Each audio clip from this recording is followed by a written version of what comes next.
Assalamualaikum warahmatullahi wabarakatuh. Perkenalkan, saya Nurul Fadila dari Prodi Ilmu Administrasi Publik kelas C angkatan 2022. Di sini saya akan menjawab beberapa pertanyaan. Yang pertama, silakan analisis dengan mendalam bagaimana hubungan media sosial dan media massa terhadap politik praktis berdasarkan film tersebut sesuai pendapat Anda. Sebelum menjawab pertanyaan, saya akan menjelaskan terlebih dahulu makna politik praktis.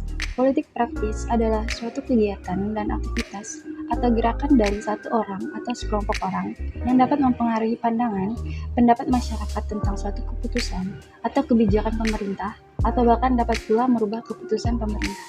Setelah menonton film tersebut, saya mendapatkan beberapa poin tentang hubungan media massa dan politik praktis. Yang pertama, politisi butuh eksis di dunia maya.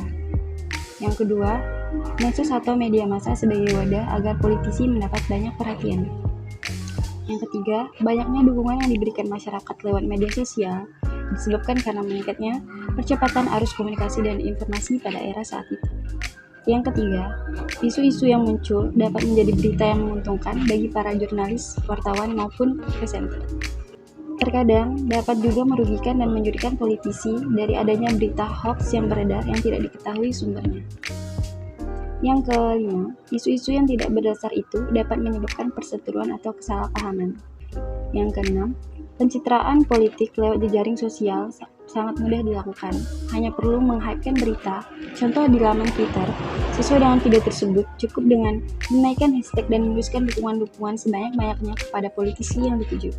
Yang kedelapan, menurunnya kepercayaan masyarakat kepada politisi karena terbukti bahwa berita heboh Arief Cahyadi tersebut tidak memiliki kredibilitas yang kuat. Peran media sosial berperan sangat aktif, contohnya di media Twitter. Sekarang saya akan menjawab pertanyaan nomor 2, yaitu apakah kisah pada film ini benar-benar terjadi di kehidupan nyata kita? Berikan alasannya. Jawabannya, ya, cukup banyak kasus atau kisah yang terjadi di dunia nyata pada kisah ini. Contohnya adalah kisah Ruth Sitompul, kisah Prabowo Subianto, kisah Anas Urbaningrum, kisah Abu Rizal Bakri, yang dimana mereka melakukan pencitraan politik lewat media sosial. Ini hanya mencakup dalam negeri saja, belum di luar negeri. Cara mereka kembali merangkul kepercayaan masyarakat adalah dengan mekanisme pertahanan ego atau ego defense mechanism, yaitu di sini penulis menuliskan tweet pencitraan religius para politisi. Seluruh politisi ini terindikasi menuliskan pencitraan sosial ke dalam akun media sosial mereka. Mari lanjut dengan pertanyaan nomor 3, yaitu bagaimana cara menjadi mahasiswa sebagai partisipan atau pemilih yang bijak dan cerdas menjelang kontestasi Pilpres 2024. Yang pertama yaitu mencari tahu tentang semua calon Pilpres 2024. Yang kedua, berperan aktif. Yang ketiga, mengacu pada undang-undang. Yang keempat, membekali pendidikan berpancasila.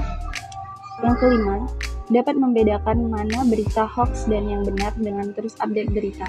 Yang ketujuh, cerdas memilih politisi dan jujur dalam mengimplementasikannya. Yang terakhir, hindari golput yang disebabkan samanya pilihan masyarakat di lingkungan sekitar. Itu saja yang dapat saya sampaikan. Terima kasih atas waktunya. Assalamualaikum warahmatullahi wabarakatuh. Bye.